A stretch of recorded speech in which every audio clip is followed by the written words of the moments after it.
Bismillahirrahmanirrahim. Assalamualaikum warahmatullahi wabarakatuh.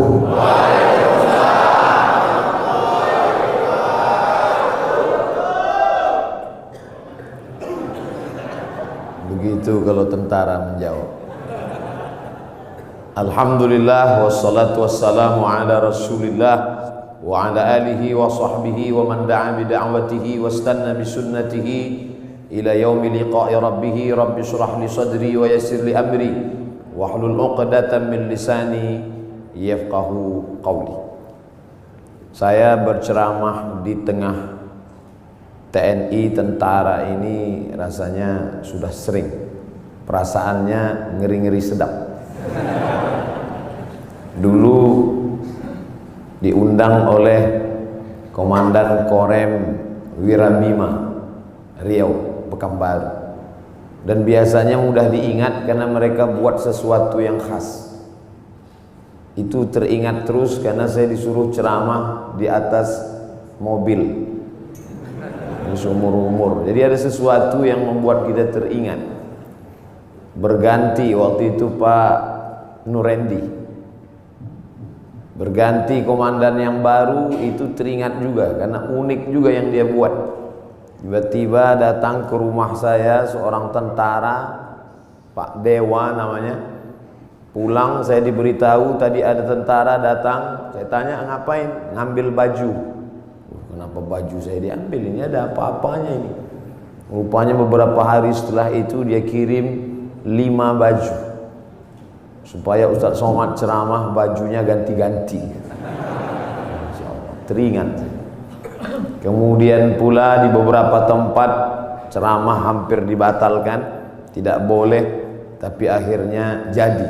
Setelah saya telusuri, kenapa jadi? Karena Bapak Dandim berani bertanggung jawab kalau ada hal-hal nanti yang bisa membuat Ustadz ceramahnya tidak jadi.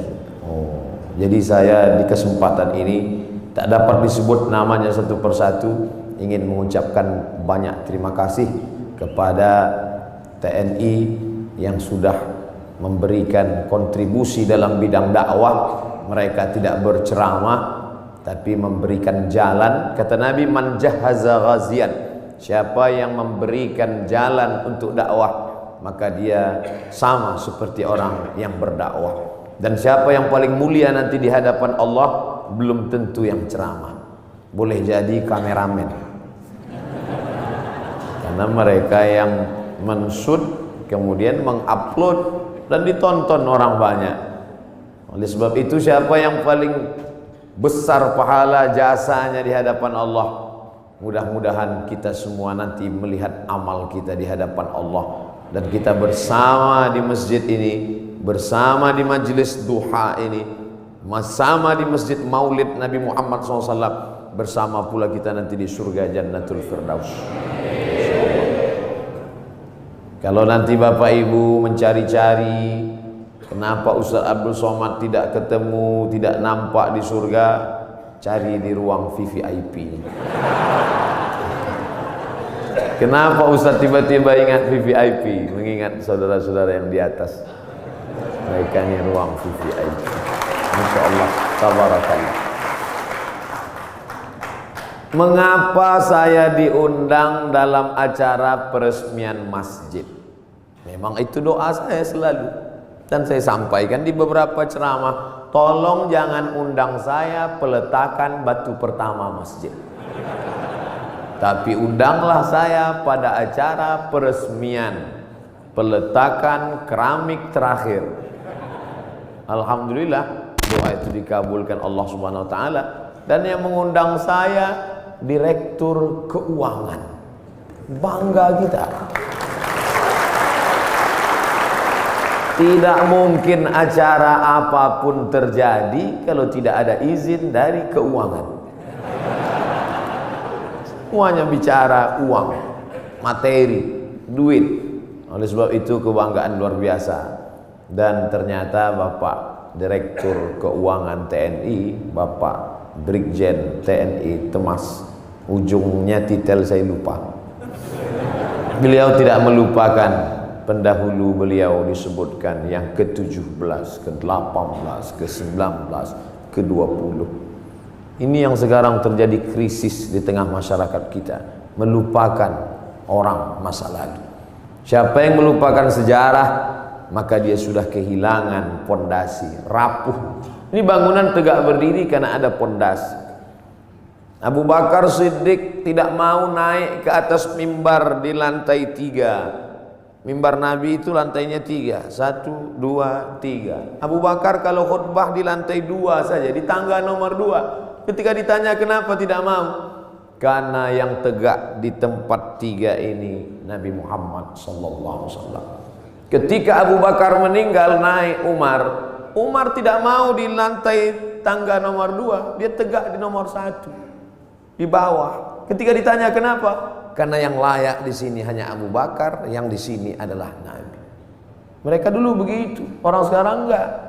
Malah dia ganti itu tangga semua, ganti yang baru. Tidak menghormati orang masa lalu.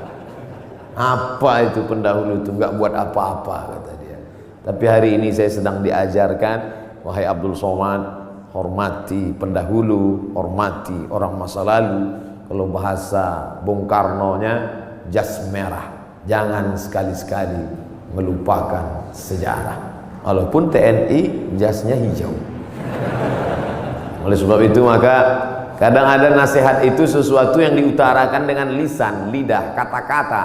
Tapi ada perbuatan, action.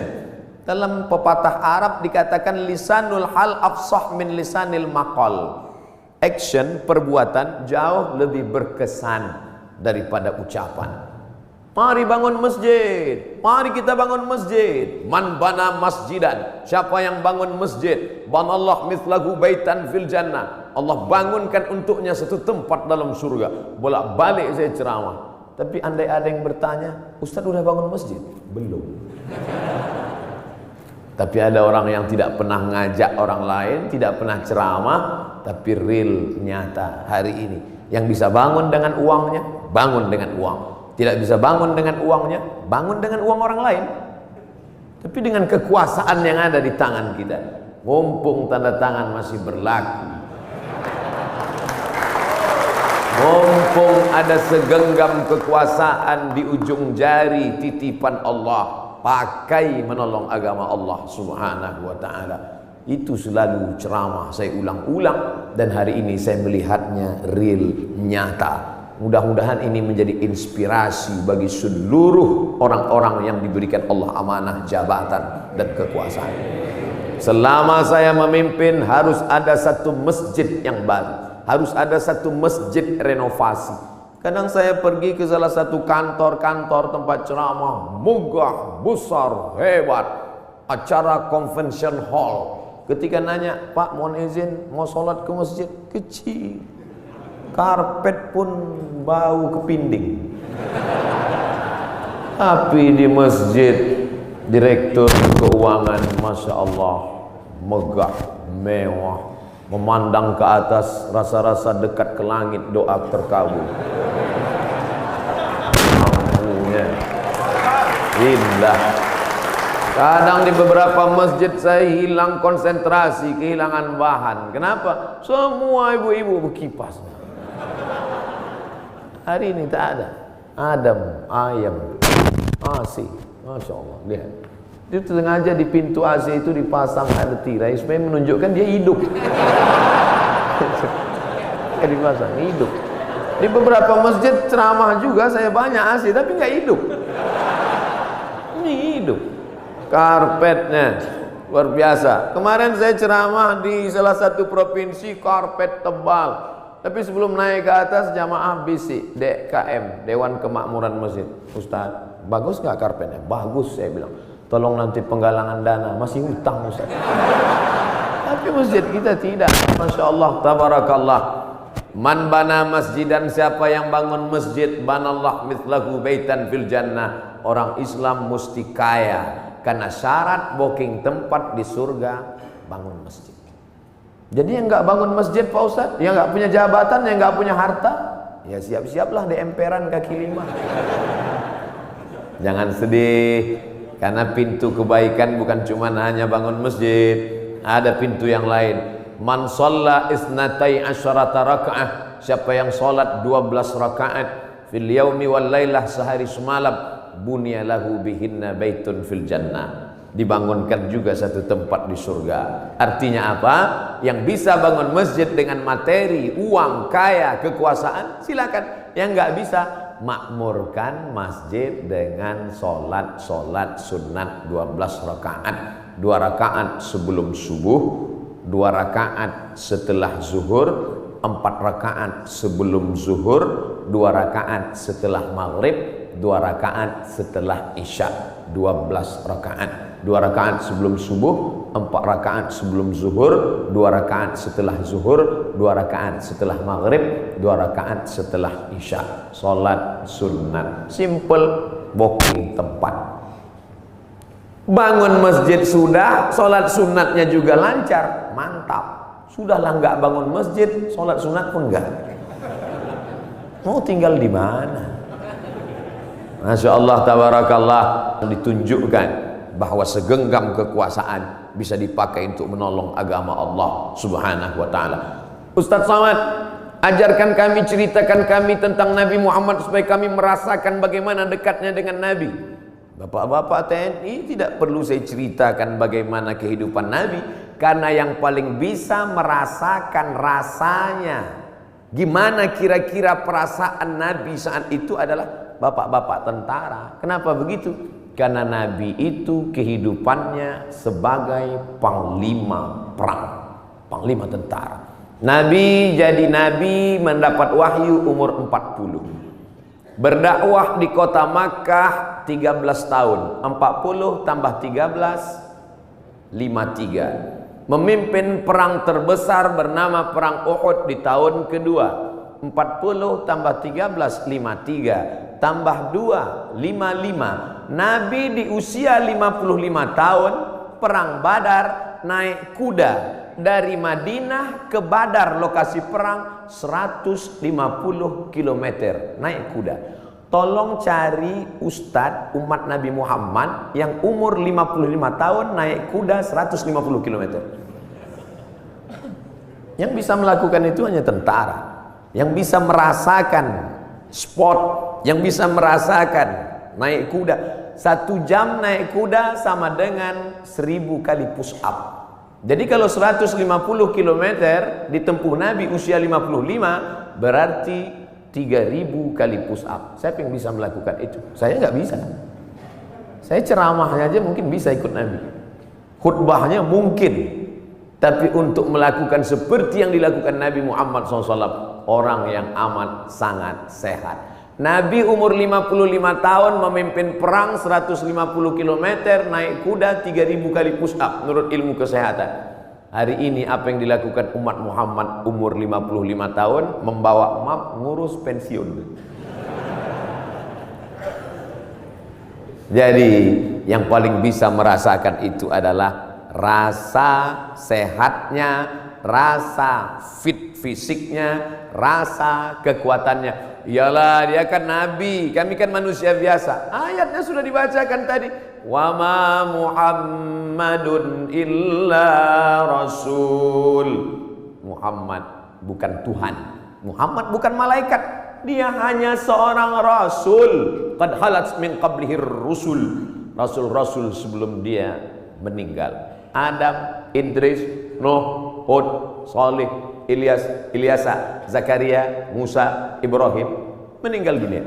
Satu diangkat, Isa alaihissalam akan diturunkan di akhir zaman untuk menegakkan agama Allah Subhanahu wa taala. Tapi yang jelas bahwa sebagian nabi itu meninggal, mati, dicabut Allah nyawanya. Dia manusia biasa.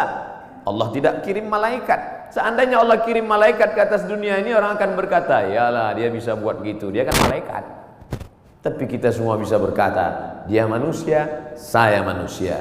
Dia sehat, saya sehat. Mohon maaf Ustaz Somad, tadi saya terlambat menyambut selamat datang karena olahraga dulu. Begitu kata Bapak Direktur tadi. Dan di sini ada olahraga memanah, ada pula olahraga berkuda. Memanah, berkuda. Persis seperti yang dipesankan. Alimu auladakum, ajarkan anak-anak kamu as-sibahah, berenang, ar-rimayah, memanah, warukubal khail, berkuda. Cuman yang saya heran, kenapa yang disebutkan cuman memanah dan berkuda? Berenangnya mana? Ternyata tentara tidak perlu disebut berenang, karena kalau tidak lulus berenang tak mungkin lulus jadi tentara. Memanah tepat sasaran. Untuk apa lagi memanah? Kan sekarang sudah ada senjata. Bagaimana nanti seandainya ada suatu zaman lalu lewat meteor besar di atas muka bumi, lalu semua busi-busi tertarik, habis dia sedot seperti busi berani yang lewat di atas bumi, maka semua busi tertarik. Apa lagi yang bisa kita pakai kecuali memanah? Sehebat-hebatnya penembak sniper, tak ada lagi peluru, tidak ada lagi senjata, yang ada hanya panah. Maka memanah hari ini adalah senjata masa depan. Rukubul khail, berenang, menunggang kuda. Ustaz Somad cuma ceramah aja. Emang Ustaz pernah naik kuda? Itu yang video dan gambarnya viral, saya naik kuda. Tapi yang megang 4 orang. Ustaz naik ke atas, naik, foto, turun lagi. Memanah juga. Hebat juga Ustaz Somad, kemarin kami lihat video Ustaz memanah tepat sasaran. Berapa anak panah tepat terus. Yang diupload yang tepat. Yang melesat enggak diupload. Membangkitkan motivasi anak-anak muda kita, pemuda-pemuda kita yang masa darah bergejolak, hawa nafsu luar biasa. Kemana disalurkan ini? Kepada 3: berenang, memanah. Ustaz, kalau kami banyak berenang ini, apakah hawa nafsu kami ini akan turun? Saya bilang, kalau kamu berenang sampai ke tengah sungai, ke tengah laut, bukan cuma nafsunya hilang, kamu hilang sekalian. Artinya apa? Islam tidak membunuh hawa nafsu, tapi hawa nafsu disalurkan dalam bentuk olahraga. Jadi jangan bayangkan Nabi Muhammad itu hanya duduk berzikir, baca Quran, lalu ketika datang orang cerita mati. Bukan begitu Nabi itu. Nabi itu panglima perang, strateginya luar biasa. Saat perang Badar, Nabi pagi-pagi sudah datang ke lokasi perang. Akhirnya lokasi perang dikuasai Nabi dan musuh ketinggalan. Kenapa Nabi awal? Nabi awal datang menyusun pasukannya di tempat matahari terbit. Karena Nabi pasti duluan, karena sebelum azan subuh dia sudah tahajud. Badannya sehat, habis tahajud witir, habis itu sholat subuh, langsung dia susun barisan. Datang pasukan musuh, sudah kehabisan tempat, sudah di booking duluan. Nabi susun barisan di matahari terbit. 1-0 sudah kena. Kenapa? Karena kalau disusun pasukan di matahari terbit, maka mata musuh silau. Mata yang silau tidak nampak di mana anak panah, di mana tombak, di mana pedang. 1 sudah kalah. Lalu kemudian dari mana Nabi tahu jumlah pasukan? Tempat mereka berkemah, datang seorang sahabat. Ya Rasulullah, ya, apakah ada wahyu turun di mana kita berkemah malam ini? Tidak ada wahyu. Datang sahabat kasih pendapat. Saya ada pendapat ya Rasulullah. Apa pendapatmu? Kita akan berkemah di lokasi ini, tempat oase, tempat air di gurun. Karena dengan menguasai oase, musuh akan kehabisan air minum, karena mereka datang 500 km dari kota Makkah, Madinah, dan sampai di Badar. 2-0 musuh kalah sebelum perang. Apakah Nabi ketika itu datang anak buah sahabat, ya Rasulullah, ini saya ada ide kamu jangan pakai, saya cukup dari Jibril aja. Nabi sebagai pimpinan mendengar saran dari bawahan, padahal dia menerima wahyu dari Allah Subhanahu wa taala. Poin yang ketiga, Nabi SAW tahu berapa jumlah musuh. Hebatnya strategi intelijen Nabi. Bagaimana caranya? Ketika Nabi melihat ada seorang pasukan dari kafir Quraisy mengendap-endap, kata Nabi, tangkap dia. Tapi ditangkap bukan untuk disiksa. Kebetulan yang mereka tangkap ini adalah tukang masak yang mengambil air. Ditangkap, ditanya oleh Nabi, berapa jumlah pasukan kalian? Kata tukang masak, mana saya tahu? Saya kan cuma masak. Masa pasukan itu kan yang tahu pimpinan. Nabi tanya, kamu kalau masak pagi siang berapa ekor kambing? Berapa ekor onta? Dia sebutkan, makannya sekian seekor onta, masaknya hari ini sekian kambing. Dari jumlah makanan Nabi bisa tahu, kalau begini makanannya berarti pasukan kalian sekitar sekian dan kita akan susun. Nabi perang penuh dengan strategi. Jadi jangan bayangkan Nabi dengan sahabat itu perang bismillahirrahmanirrahim, la haula wala quwata illa billah. Al-haqqu bila nizam yaghlibuhul batil bin nizam. Kebenaran yang tidak dimanage dengan manajerial yang baik akan dikalahkan oleh kebatilan, tapi diatur dengan manajerial yang baik. Nabi strategi cari tempat, dia menang. Strategi awal susunan barisan, dia menang. Strategi berapa jumlah pasukan musuh, dia menang. Setelah siap strateginya, baru dia berdoa di tengah malam. Saat dia berdoa itu dari Isya sampai subuh, datang Abu Bakar tengah malam mendekati Nabi. Hasbuka ya Rasulullah, wahai Nabi Muhammad, cukuplah berdoa itu, berhenti, doamu pasti dikabulkan Allah. Tetap dia berdoa sampai subuh. Lengkap persiapan mental, spiritual, kecerdasan intelijensia otak, dengan kelembutan hati berdoa. Hari ini orang hanya berdoa tanpa berusaha, berusaha tanpa berdoa sombong, berdoa saja tanpa usaha pesong. Pesong bahasa Melayu gila. Kesiapan inilah yang agaknya dimatangkan. Alhamdulillah hadir juga bersama kita Bapak Direktur Bintal, hadir bersama kita. Bimbingan mental, spiritual ini harus terus dijaga. Ustaz Abdul Somad, di keuangan ini harus terus mentalnya dijaga. Kenapa begitu Pak? Tantangannya luar biasa. Tantangan apa? Duit. Kalau diawasi kamera CCTV, ada masanya kabelnya dimakan tikus. Kalau diawasi CCTV, ada kalanya pemadaman bergilir. Kalau diawasi atasan akan keluar kota. Maka ditanamkan mental dia. Siapa yang mengawasi dia? La ta'khudhuhu sinatun wala naum. Dia yang tidak mengantuk, dia yang tidak tidur. Itu yang mengawasinya. Kemarin saya ceramah di Medan. Pagi-pagi selesai ceramah di masjid, makan.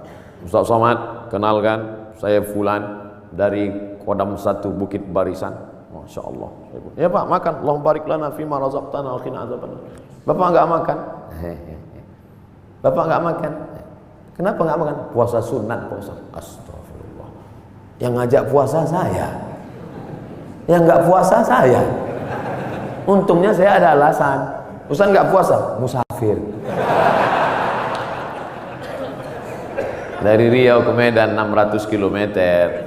Musafir. Sholat ada jamaah kosong. Untung ada musafir. Marilah puasa, marilah puasa. Jadi kalau ada di antara bapak-bapak puasa sunat, itu bukan untuk ngecilin perut. Kalaupun perutnya kecil karena puasa sunat, bonus. Tapi yang utama dari puasa itu adalah merasakan pengawasan Allah Subhanahu wa ta'ala. Mungkin di direktorat yang lain puasanya dikit, tapi untuk di keuangan ini mesti banyak puasanya. Kenapa? Karena pengawasan Allah harus ditanamkan.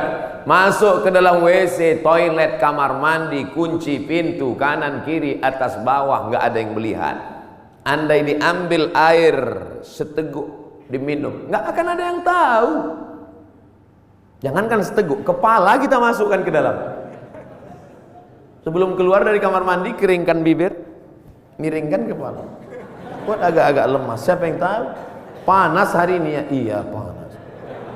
Tapi Allah kalau mau buka kan, tahu kenyang. Yauma tublas sarair, sampai masanya dibukakan Allah segala rahasia. Apa pelajaran di balik puasa sunat itu? Kalau bukan menanamkan kehadiran Allah, keberadaan Allah, pengawasan malaikat. Untuk apa pengajian-pengajian itu? Kalau dengan pengajian datang rasa takut pada Allah, kalau dengan pengajian makin ngeri menghadapi mati, kalau dengan pengajian takut makan haram, lanjutkan pengajian. Tapi kalau dengan ngaji cuman hafal dalil, mendebat orang, nyalahkan orang, ganti pengajian yang baru. Ganti dengan pengajian yang membangkitkan semangat rasa takut kepada Allah. Angkat takbiratul ihram, pandang hanya tempat sujud saja. Allahu Akbar. Namanya takbiratul ihram. Ihram diambil dari kata haram, yang sebelumnya halal menjadi haram. Kepala-kepala kita yang gatal, kepala kita yang menggaruknya kita, tapi ketika kita garuk lebih dari 3 kali, haram, batal.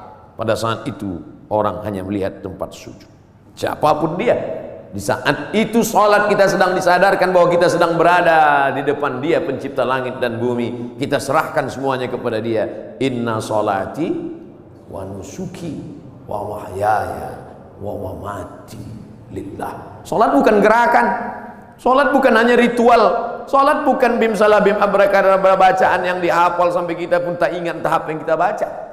Satu hembusan nafas tuntas, iftitah, fatihah, ayat. Bahkan sekarang kalau ada orang sholatnya lama malah diajak, itu Syanu kok lama ya? Maklum mu'alaf baru masuk Islam. Ente kok cepat? Udah lama, udah hafal Pak Ustaz. Padahal sholat adalah perenungan. Selain dari Allah kecil, Allahu Akbar.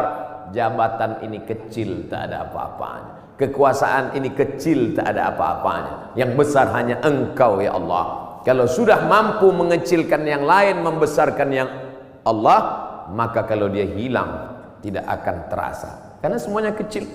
Banyak ibu-ibu yang sudah mampu membesarkan Allah sampai yang lain itu terasa kecil. Meninggal suaminya, slow aja deh. Ibu enggak nangis, kecil Pak Ustaz. Semuanya kecil. Ini hanya amanah Pak Ustaz, ini hanya titipan Pak Ustaz.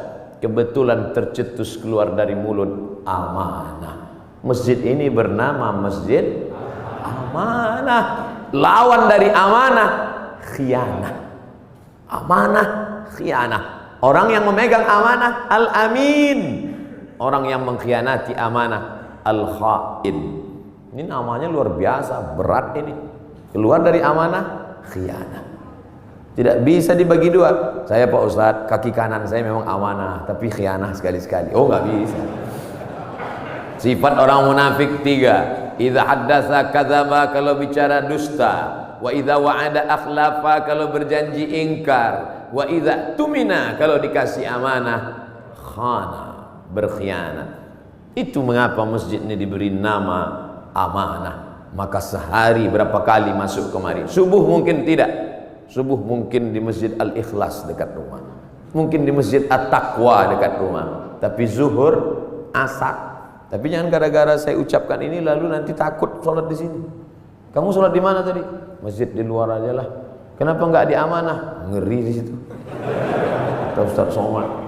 Masya Allah, hati terus dikonekkan, jiwa terus didekatkan. Kalau sampai jauh dia akan kering. Bahwa kita semuanya lahir membawa iman ya.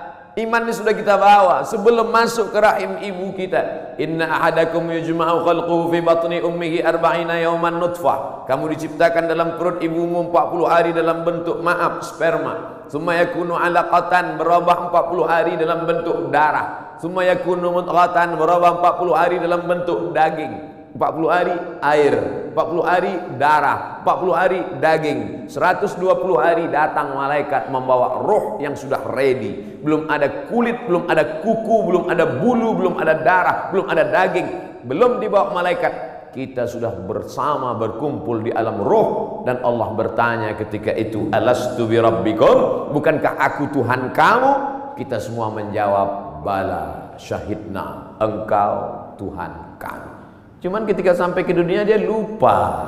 Karena lupa itulah maka dia disebut manusia. Karena manusia diambil dari kata nasya, lupa. Apa yang disampaikan Ustaz Somad tadi? Aku lupa.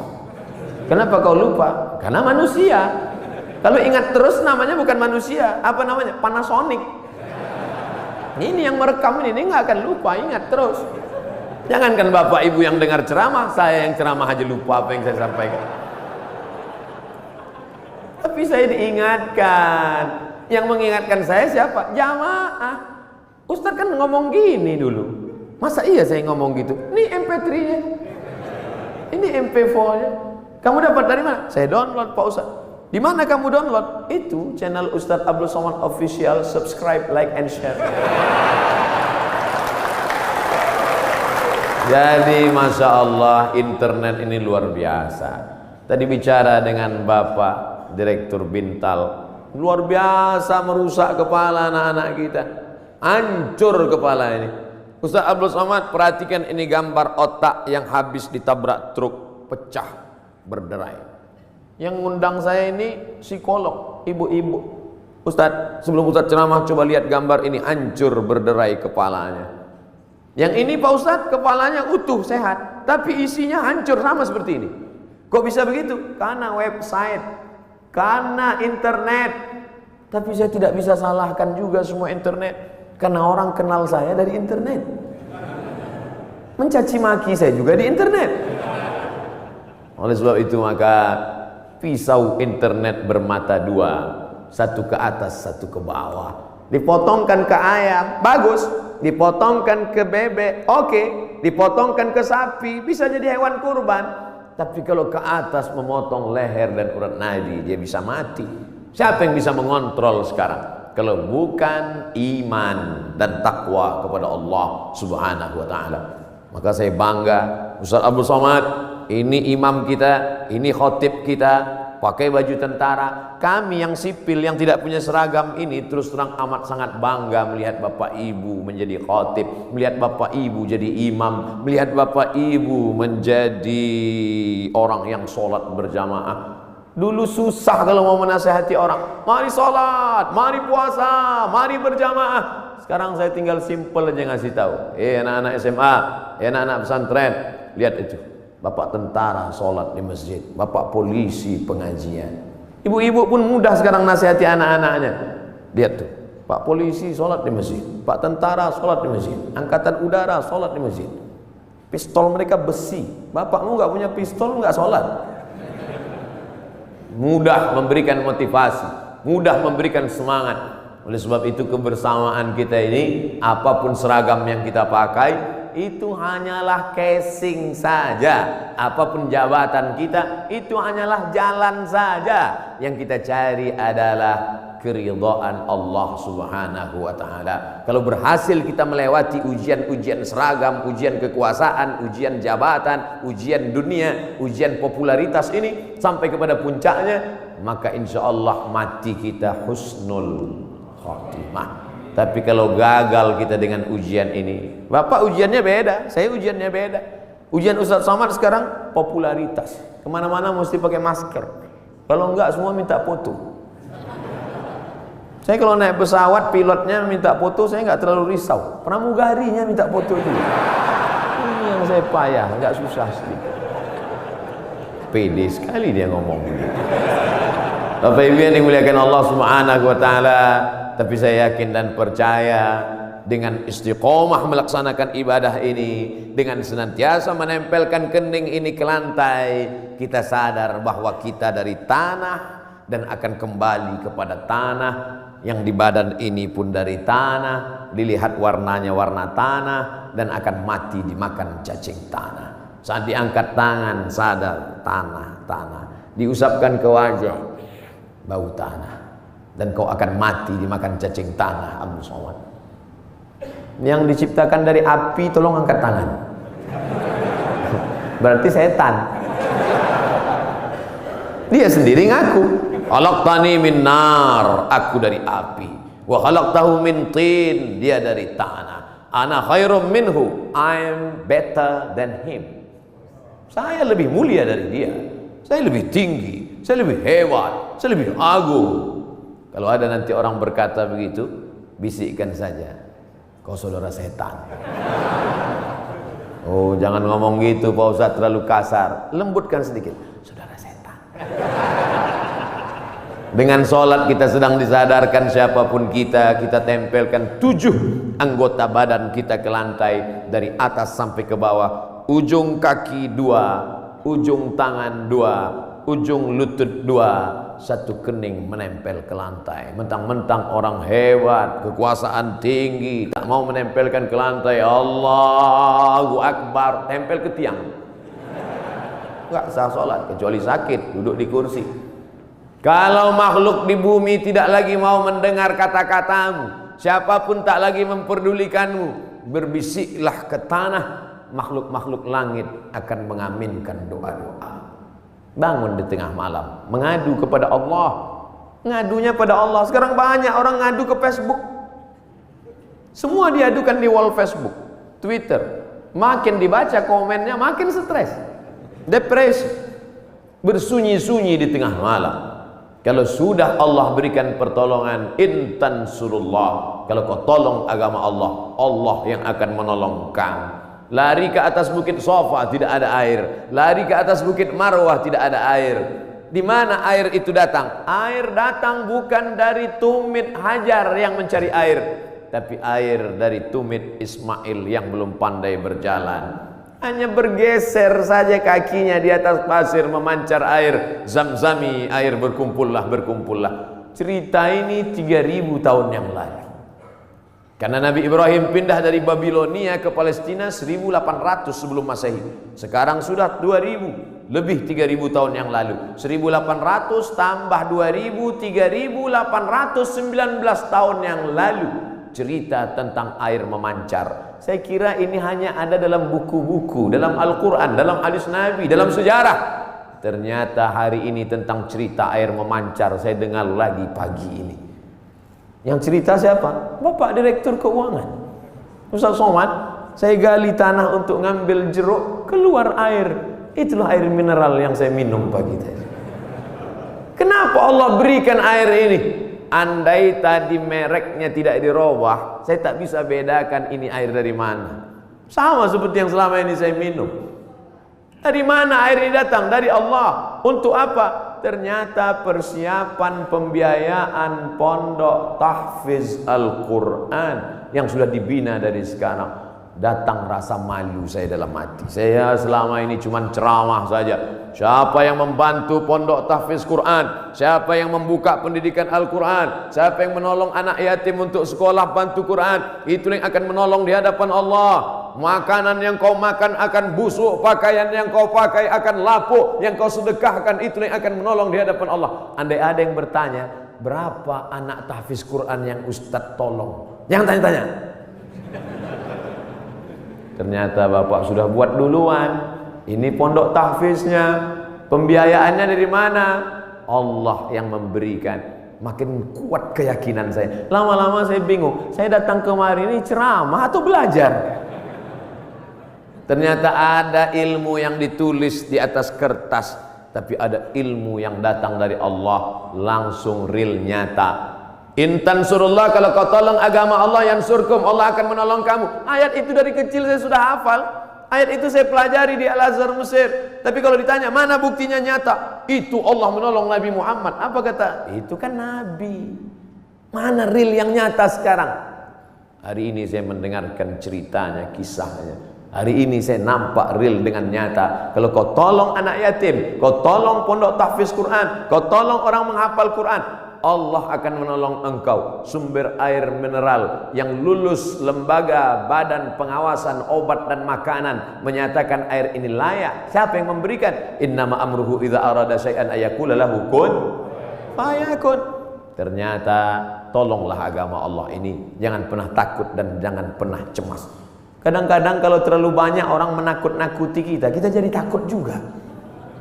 Kita sudah berani, tapi karena ditakut-takuti orang, kita pun jadi takut juga. Ini Ustaz cerita tentang siapa? Tentang saya. Saking banyaknya yang membuli kita, kita jadi cemas juga lama-lama. Tapi rupanya semakin banyak cerita kita dengar tentang turunnya pertolongan Allah. Ala inna nasrallahi qarib. Yakinlah pertolongan Allah itu dekat. Jangan pernah takut dengan akhir masa pensiun, nanti saya akan makan apa, nanti saya. Berapa banyak orang berpikir nanti pensiun makan apa, malaikat maut datang malah sebelum pensiun. Malaikat maut tidak pernah datang melihat akte kelahiran. Berapa banyak orang sehat mati mendadak, yang divonis mati, enggak mati-mati. Saya berapa kali ketemu ceramah dalam pengurus masjid Ustaz Somad. Nanti habis ceramah kita makan ya. Oke. Bedanya kalau di masjid lain setelah ceramah baru makan. Di kantor keuangan TNI sebelum ceramah udah makan duluan. Tabarakallah. Ketika selesai makan, kata Pak Ketua Dewan Kemakmuran Masjid Ustaz Somad, saya ini sudah diponis, kata dokter, kena jantung koroner, harus dibelah urat kaki naik ke atas. Terus saya takut Pak Ustaz ngelihat ayam potong dibelah. Jadi ya saya nggak dioperasi. Katanya berapa lagi umur Bapak? 2 bulan Pak Ustaz. Terus udah 2 tahun nggak mati-mati. Bukan saya mengatakan Bapak Ibu nggak usah cek. Saya tetap medical check up, tetap ke rumah sakit, tetap tanya dokter. Termasuk kurusnya saya ini pun saya sudah konsultasikan ke dokter. Apakah saya ini sakit Pak Dokter? Kata dokter di Batam, Ustadz Somad, Ustadz kalau mau lebih berwibawa tambah beratnya dikit. Gimana Pak Dokter? Minum susu kental manis 3 kali sehari. Pagi segelas, siang segelas, malam segelas. Sebulan akan naik sekian kilo. Oke Pak, sebulan saya minum, timbang tetap. Saya tanya, Pak Dokter, sudah saya minum kok nggak nambah? Kata dia, Ustadz terima aja, berarti sudah takdir Allah SWT. Yang penting saya sehat. Ini saya ceritakan supaya Bapak Ibu tidak terlalu memaksakan diet ingin seperti saya. Kenapa gemuk? Yang penting sehat. Ibu, bapak, yang penting sehat, beribadah. Apapun judulnya, hidup ini adalah ibadah. Karena tujuan Allah menciptakan kita, wa ma khalaqtul jinna wal insa illa liya'budun, ibadah. Cuman kekeliruan kita memahami ibadah terlalu sempit. Salat, zakat, puasa, haji, baca Quran, cuman itu ibadah. Padahal di kantor dari jam 8 pagi sampai jam 4 sore adalah ibadah. Kalau dipahami ini, ngurus keuangan negara TNI ini adalah ibadah ringan, dan kita tidak akan mungkin curang. Sebagaimana kita jujur dalam sholat, sebagaimana kita jujur saat di Masjidil Haram, begitulah kita jujur di kantor kita, karena pekerjaan kita adalah ibadah. Tapi jangan dibalik. Nanti pas azan zuhur, Allahu Akbar, Allahu Akbar, tetap buat laporan. Loh, ente nggak ke masjid amanah? Ibadah. Ini harus diluruskan juga.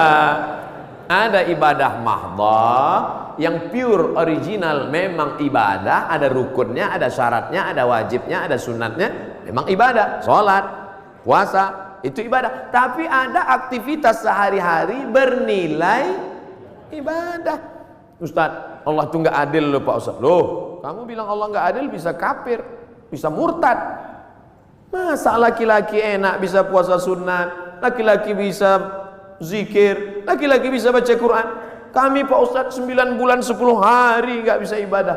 Ibu, hamil itu pun ibadah. Hamil itu ibadah, karena akan melahirkan anak-anak yang soleh.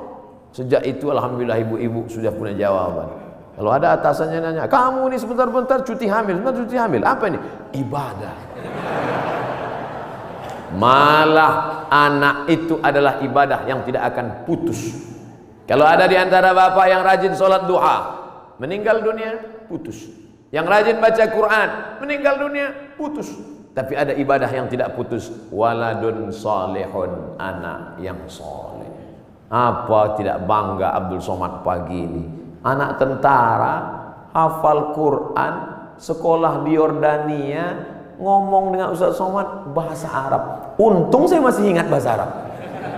Saya sudah pulang dari Arab 2006, 4 tahun di Mesir, 2 tahun di Maroko, S3 di Sudan. Saya cerita ini untuk ngasih tahu bahwa saya bukan Ustaz kaleng-kaleng itu.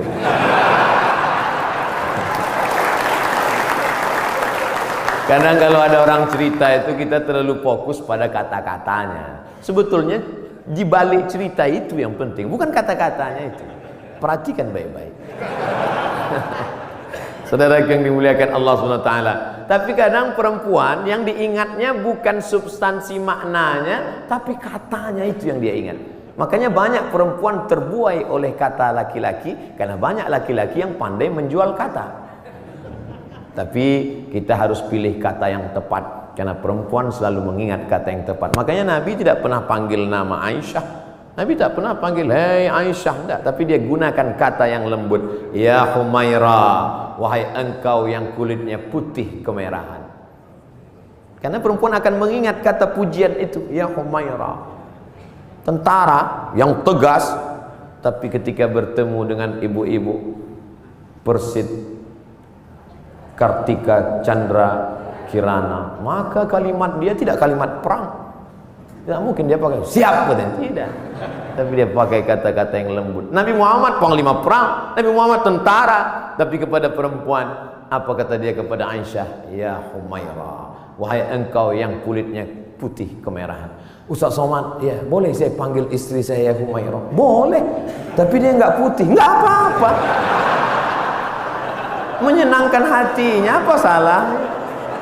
Ya Humaira, jangan terlalu jujur. Ini pulang ke rumah manggil ya Hajar Aswad.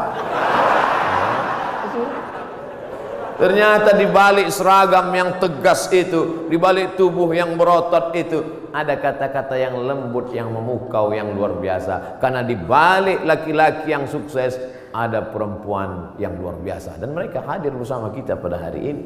Mudah-mudahan kebersamaan di dunia ini menjadi kebersamaan peran perempuan. Man ala salasa banatin, yang membesarkan 3 orang anak perempuan fa'addabahunna. Kenapa Ustaz udah 2 kali ngelihat jam? Tentara ini disiplin. Makanya saya udah dikasih tahu, Ustaz akan sampai jam sekian, sarapannya sampai jam sekian, foto-foto sampai menit sekian, peresmian jam sekian, ceramah jam sekian. Dan saya memang dari dulu disiplin. Di mana-mana ceramah 60 menit sesuai yang tertulis di botol 600 ml. Nggak pernah lebih, nggak pernah kurang. Tadi saya mulai jam 8.15, akan berakhir jam 9.15. Tapi ternyata ceramah di depan Bapak Ibu hari ini waktu terasa begitu cepat berlalu. Sudah jam 9:05, 10 menit lagi berakhir. Padahal rasanya saya baru 5 menit aja di atas. Kata jamaah, Ustaz aja yang merasa cepat, aku udah lama kali udah. Bapak-bapak yang bagian ceramah, yang bagian kultum, yang bagian kata sambutan, itu pasti punya selalu ada rasa di hatinya. Kadang ada tempat itu kita ceramah terasa lama sekali. Kadang-kadang dilihat jam itu seperti tak bergerak. Tapi ada pula saatnya kita ngomong lancar, cair. Itu saya pribadi, itu tergantung jamaah yang mendengar. Kalau hati dia terbuka, itu kita lancar. Tapi kalau hati dia tertutup, apalagi mata dia tertutup,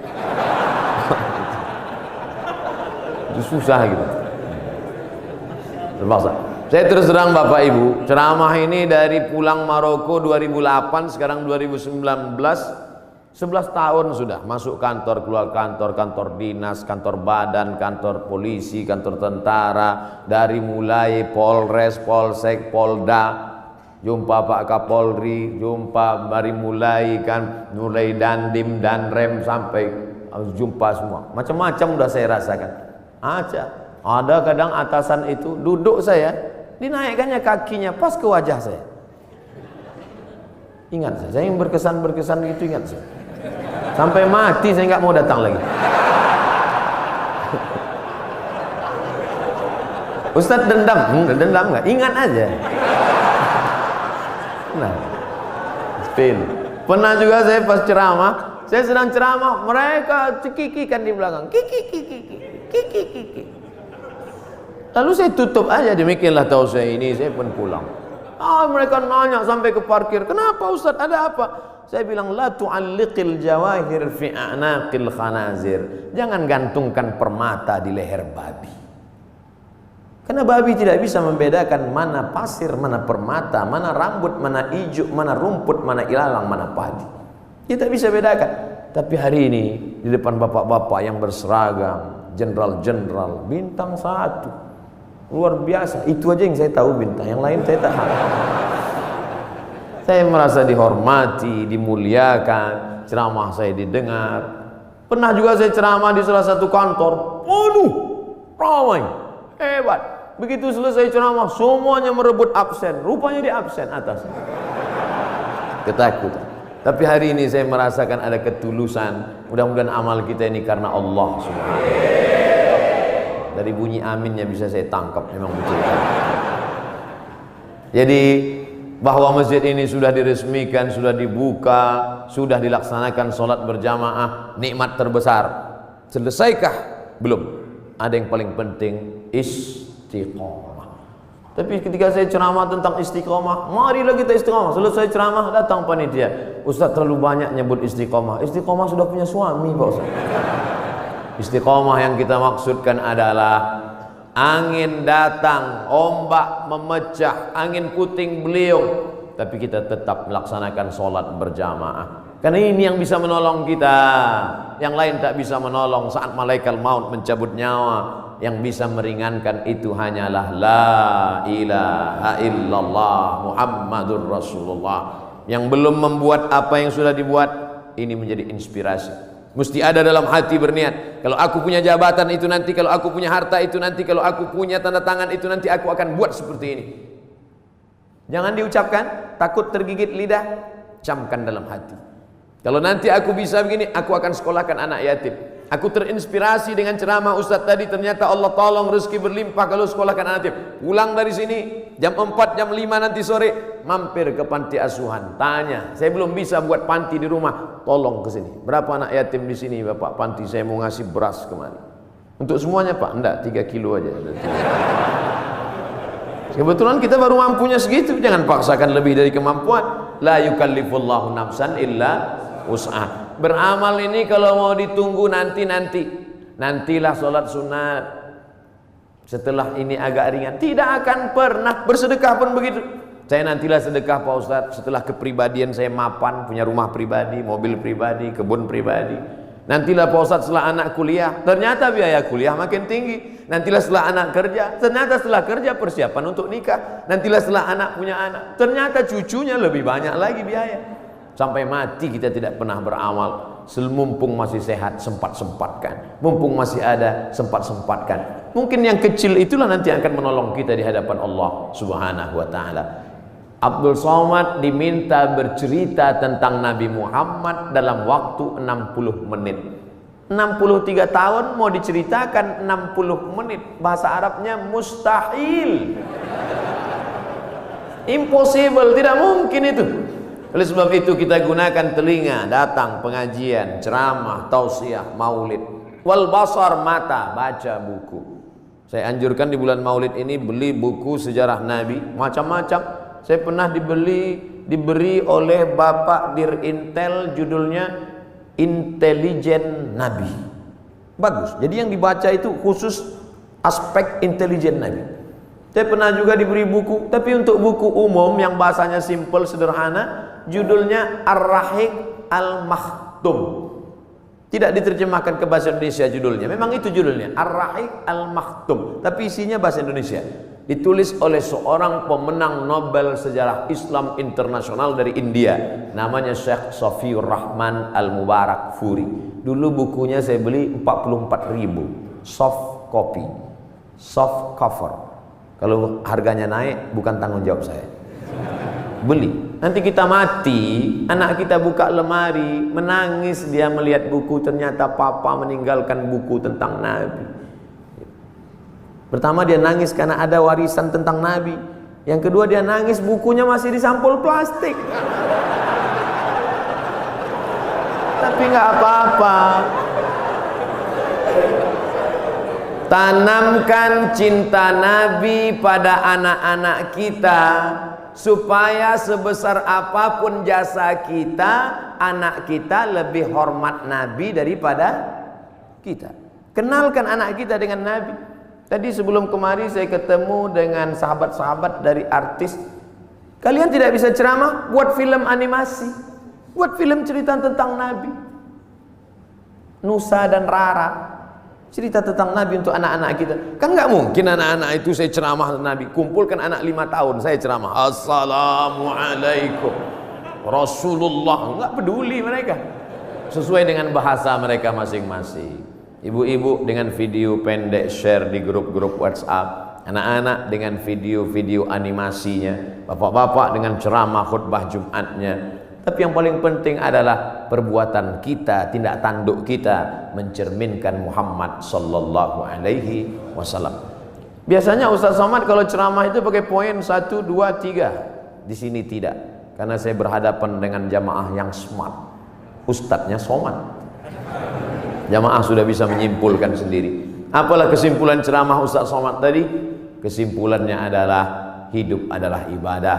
Maka setiap detak jantung, hembusan nafas, langkah kaki, ayunan tangan, bisikan telinga, kedipan mata, semuanya mesti bernilai ibadah. Kalau bergerak, geraknya adalah zikir. Kalau diam, diamnya adalah fikir. Berzikir dapat pahala, berpikir pun dapat pahala. Makanya kalau ada teman di sebelah dari tadi diam aja, berarti dia sedang berfikir.